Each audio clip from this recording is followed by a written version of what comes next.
when we talk about the data collection phase of Lean Six Sigma, the whole goal here is collecting that data, right? How are you going to do it? What's going to be the format? And what is our approach to continuous improvement efforts?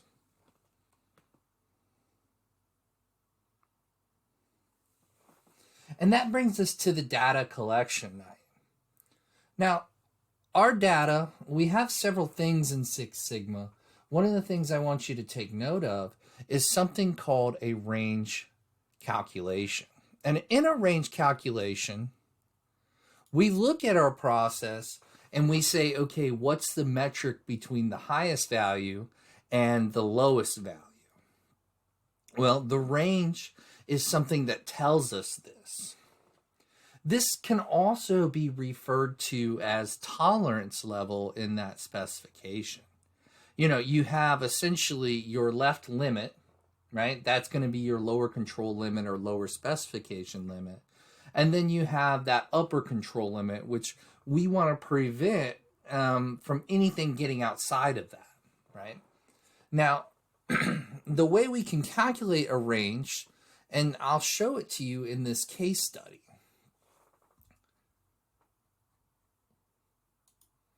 Essentially, our range calculation is revolving around the max value minus the minimum value, and that equals the range.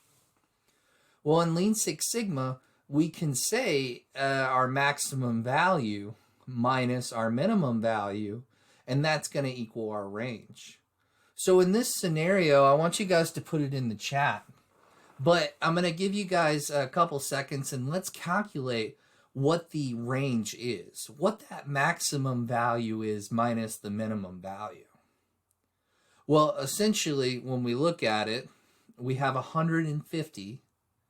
That's our highest value out of there. And then we have our lowest value of 120. That leaves us with a range, or we can look at it as a spread of data across across our process of 30, right? There's a lot of variation on the days that we complete our tires or we have our parts manufactured, right? We can look at this and use this as a data set to understand how our data is distributed. When we talk about the range and the limitations, the range lets us know the variability range in a process. Now, it may not let us know the determining factors of that range, but we can use it as a good gauge to understand, what's our minimum and maximum value. When we talk about understanding probability and variability, why would we want to know our range in a data set? Well, essentially, our data set is a range, provides a quick snapshot of the variability or dispersion of the data. It helps to understand how spread out the data points are, which is a fundamental in assessing the performance and consistency of processes, products, and services.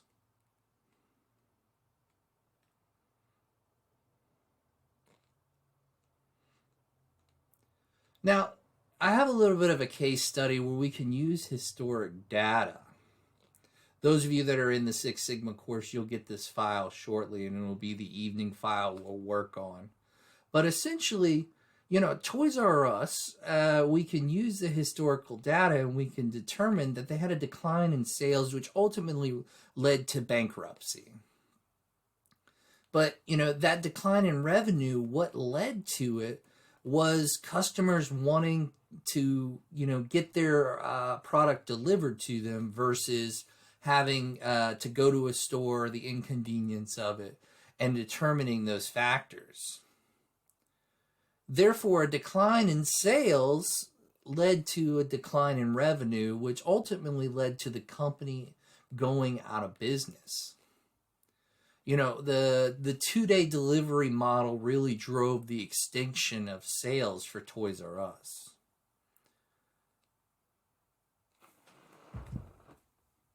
This document right here, And so it has a few different things, and I'll explain it as we go along. But you have your central tendency, your average in your data set. Now, what I've gone ahead and done is I've already inputted the formulas here. Don't really mess with things over here. This is just so you can get awareness of it. Really, I want you to kind of look at the formulas as we're going through. And the reason I'm giving you this is it's kind of like a completed project so you can apply it to your Ford Motor Company case study, right? Those of you that are in the Six Sigma program. So when we talk about this and we talk about our values and our process, we look at Toys R Us. Now, Toys R Us, you can see from 2010 to 2020, they had a decrease in sales. Now, think about that. This may not be a lot, but in retrospect, they still have to have overhead costs,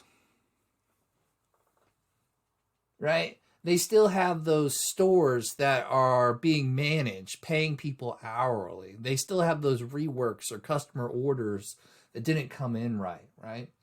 And so you can see there's a decline in sales. Well, in this, I've given you the average, I've given you the sigma, which is the standard deviation or the space between variables, and I've given you variance. We talked about variance last week, but essentially, if I was to say a really cliche thing, it's standard deviation without doing the root cause or the square root, right? So it's in a degree of squared because you would turn it into standard deviation by doing the square root of that. So you'll have this file to kind of work through as we go through the activities. I've given you how to calculate these variables so you can apply it to your Ford case study.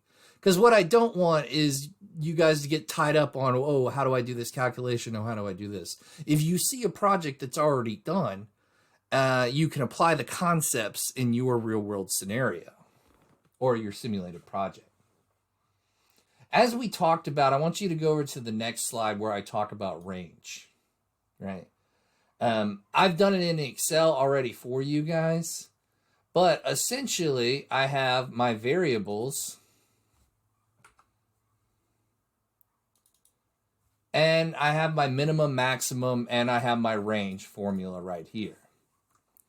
Right?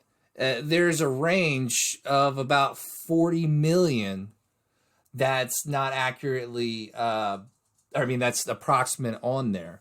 But we went and found the range of the values. So you know how to do, up to this point, you know how to do standard deviation, you know how to do average, you know variance. And like I explained, variance is without the square root on it.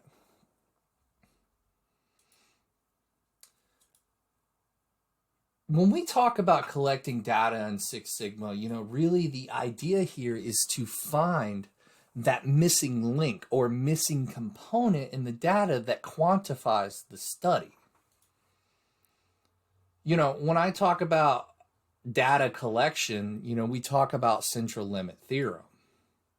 Where we approximate the mean by employing multiple data sets or data points to represent the population. Now, remember, you need at least 30 data points to form a normal distribution.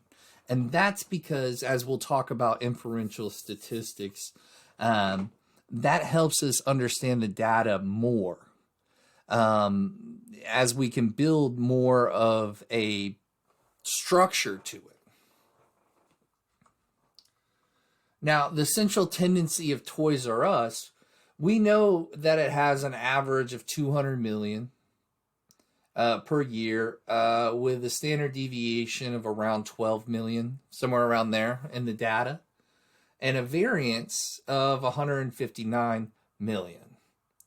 So as we look at this, we can understand the central tendency and where our baseline operations are. How do we improve it? That's the goal here. And we can use the metrics and the data collection to improve our process. Because what we've done is established essentially a baseline for Six Sigma calculations. On tab 2, we do the range, right? And that range is where we can see the fluctuation in it, right? Now, as we see, there's a range of about 40 million in here.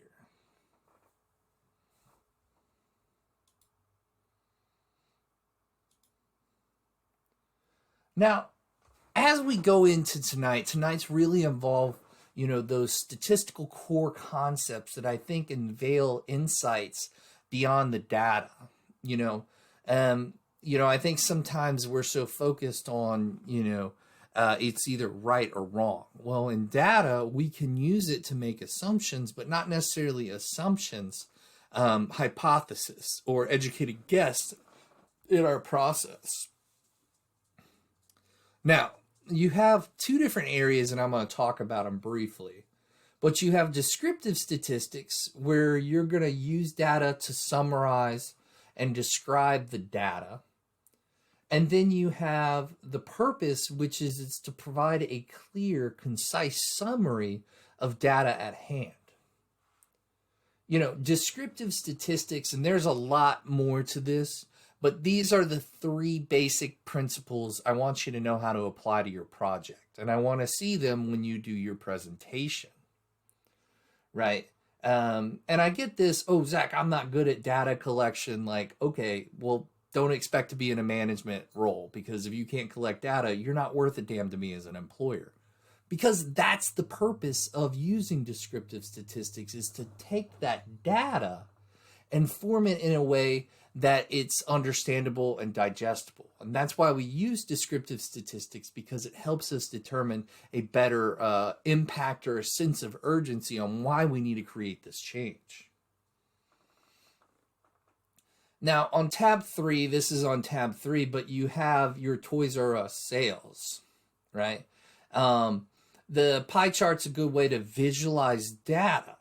Now, you have examples, and you have literally the words to create a pie chart. If you double click on the actual chart itself, it'll show you the highlighted regions.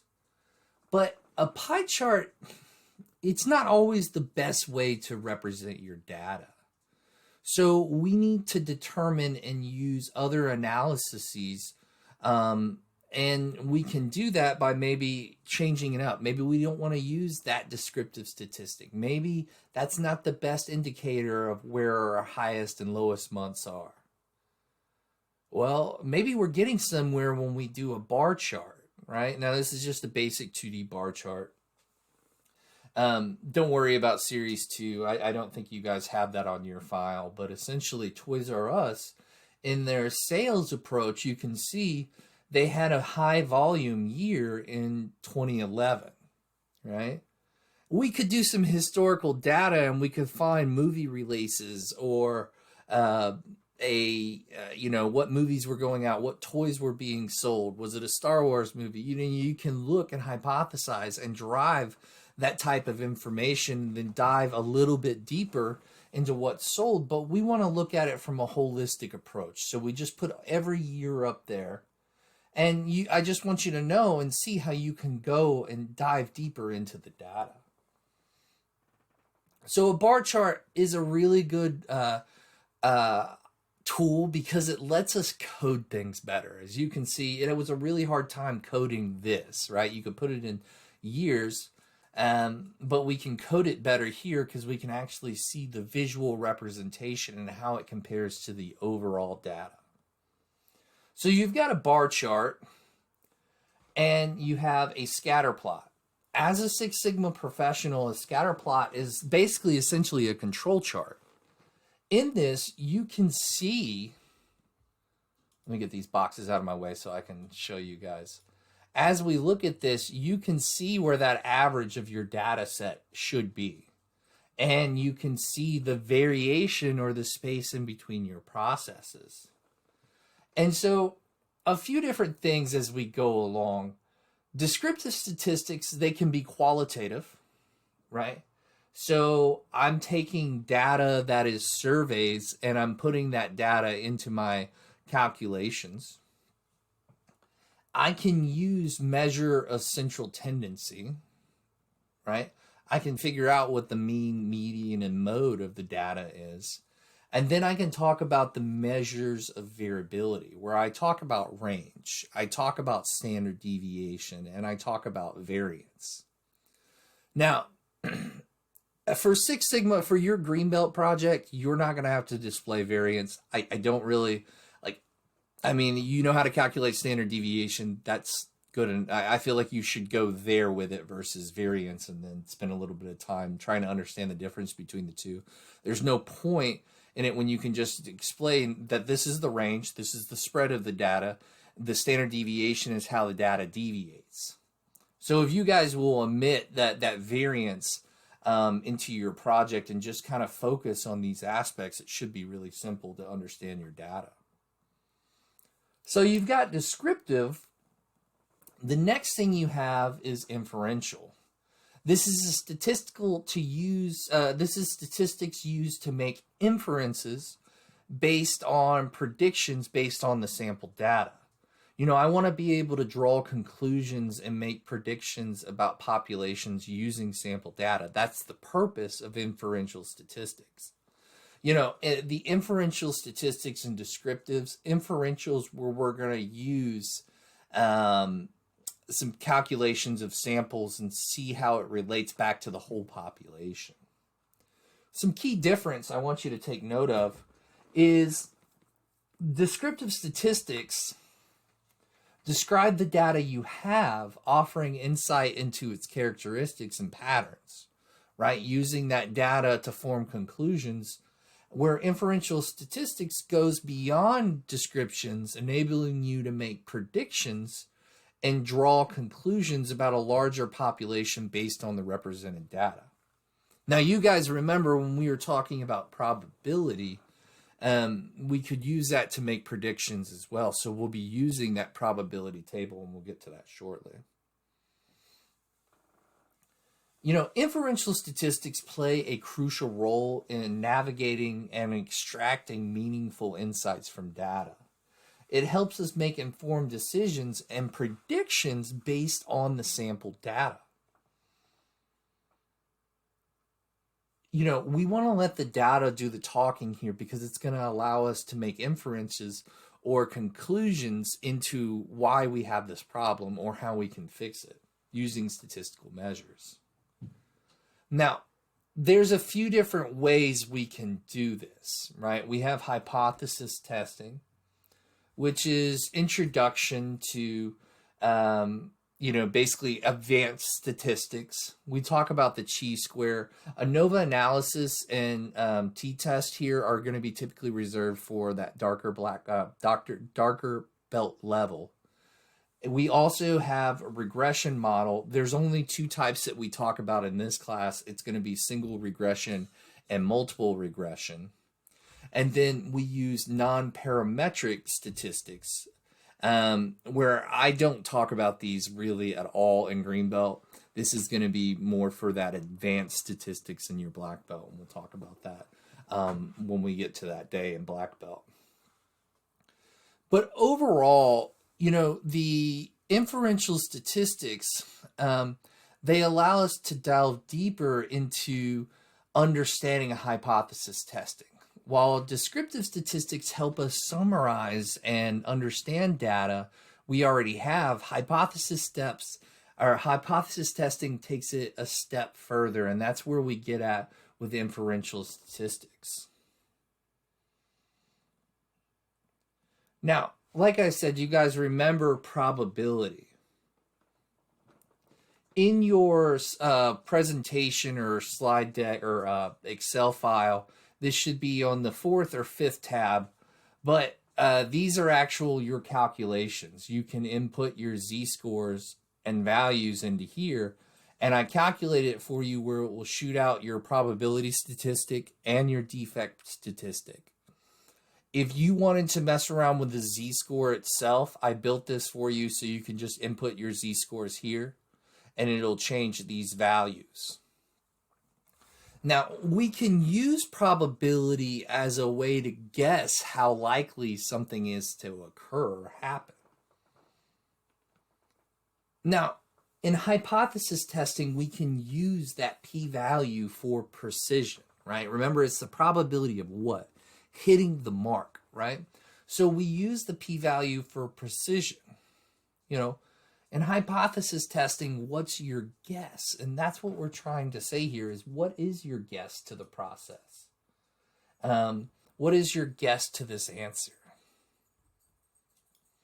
That and our calculations and understanding them.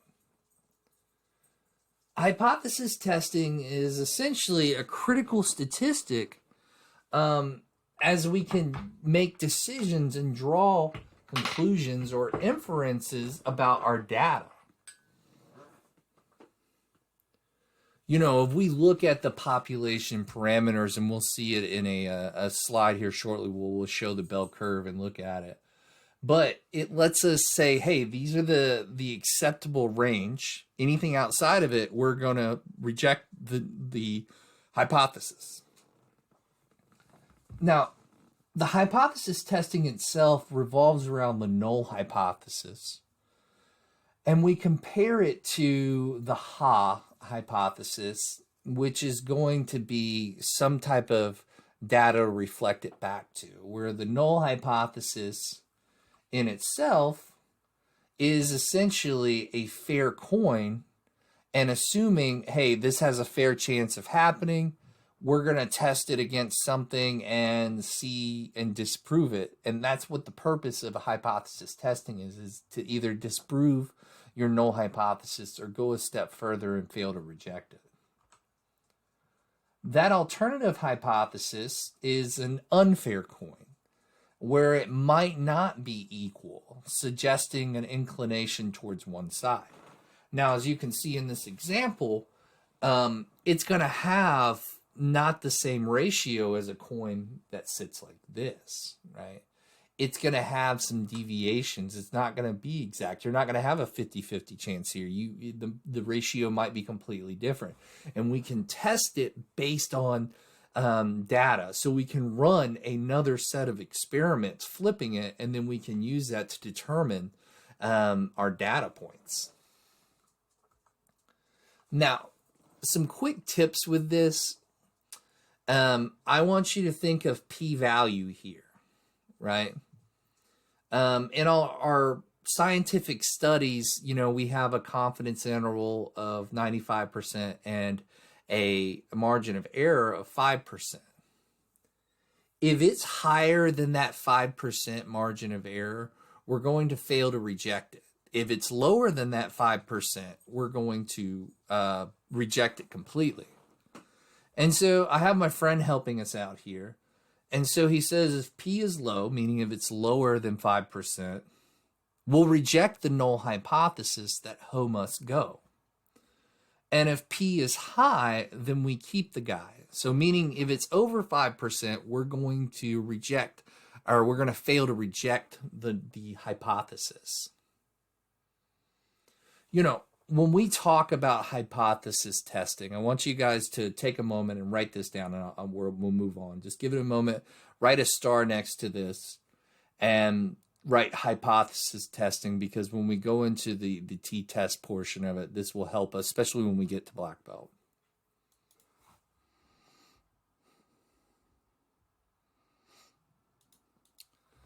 So as we talk about hypothesis testing, all right, I want you to envision this.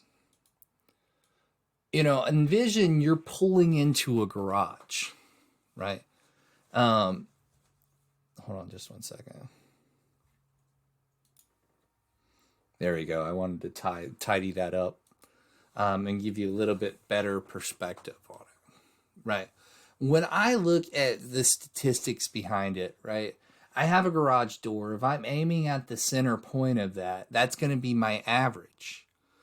Anything outside of that then becomes my waste, or when I damage my car, right? So you'll have two limits. You'll have the negative side of it, and you'll have the positive side of it. And so the negative 1.96 and 1.96 are standard values when it comes to the critical limits, and we'll talk about that as we go along. But essentially, if it's within a 5% region, it's going to cut into this 95% interval. Meaning, as we look at it, right, our data starts to form more of a distribution here. Just know that essentially what we're trying to say is there's limits. And we'll go into a little bit more, but we have to understand a little bit more in depth to be able to go forward. So this is where we talk about industry sampling. You know, in Six Sigma, we can use a wide variety of tools and techniques to complete our Six Sigma analyses. Right? We can use destructive testing as a form of quality management. We can also use several different sampling techniques, and we'll get into that. In Six Sigma, there are several types we utilize.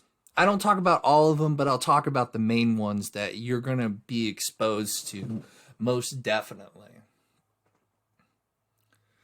We talk about random sampling, which is randomly selecting data from a population or a smaller population or sample size. Right? There's no rhyme or reason here. It's literally just pulling the names out of a hat and going from there. We then have stratified sampling, where we code different categories of the population. This sometimes helps us determine if our data is biased.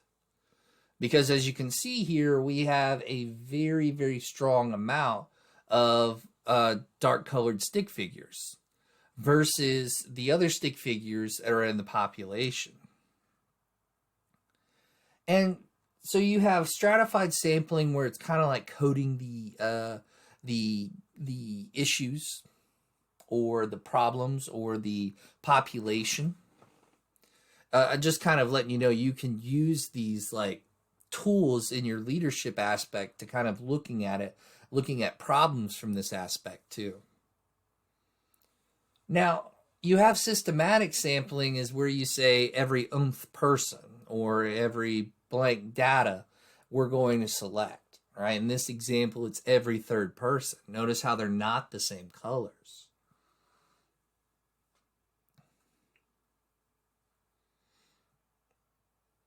The last one's going to be clustered sampling. Remember, in Six Sigma, we talk about how things relate to the average, right? How does it cluster around?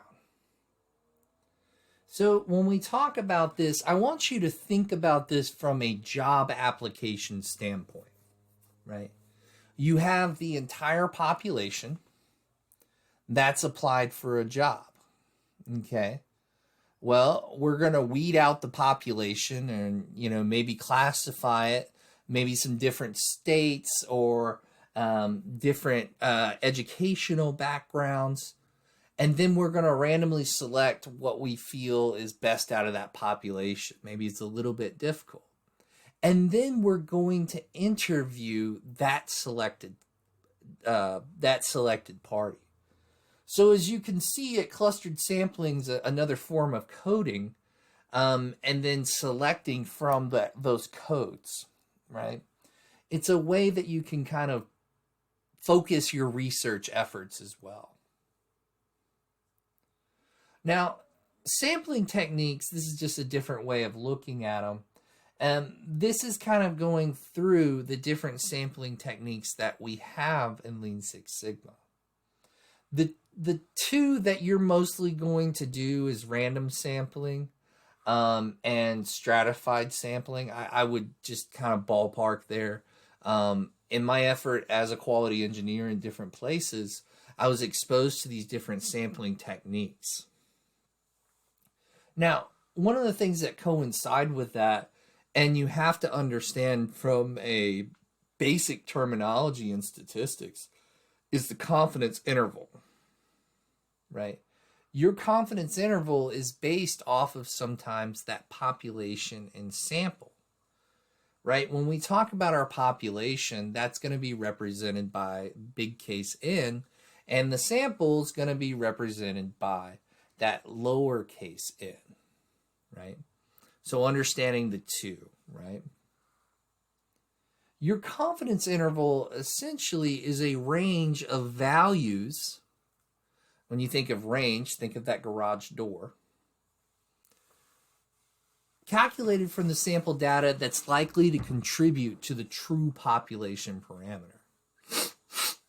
Excuse me. It's expressed as a range, usually with an associate confidence level such as 95%. Now, your confidence interval, it can vary depending on how close do you want your data to be accurate. Most of you here are not going to be rocket scientists, are not going to be in pharmaceuticals, but I can't say. I mean, hell, you might be. But the reason I bring that up is typically industries that have the least variability accepted, they're going to have a higher confidence interval. Especially if you make airplanes. I don't want airplanes dropping out of the sky statistically. And so I really try to increase my confidence interval, which therefore will reduce my margin of error. When we think of it from basic terminology standpoint, I'm kicking the field goal. I'm confident I'm going to make it. The margin of error is, oh shit, I missed, right? In scientific studies and in industry, we calculate sometimes a margin of error. You'll remember when we went to and we talked about defect rates and yield rates, I said there was something called an acceptable scrap rate. Well, this is kind of like the margin of error is, you know, it's going to happen. Now, I stick to the basic understanding here, especially with that. I'm just letting you know that's what sometimes industries will see. So when we talk about the two, the confidence interval and margin of error, that margin of error is the maximum about which your sample estimate is likely to differ from that true parameter. You know, it's often expressed as a percentage, and it's within a confidence level. For instance, if you have a 95% confidence level and a 5% margin of error, it means your estimate is likely to be within that true value. You know, essentially, if I'm hitting that goalpost, I'm 95% confident I'm going to hit there with that 5% of margin of error on the left and right side of it.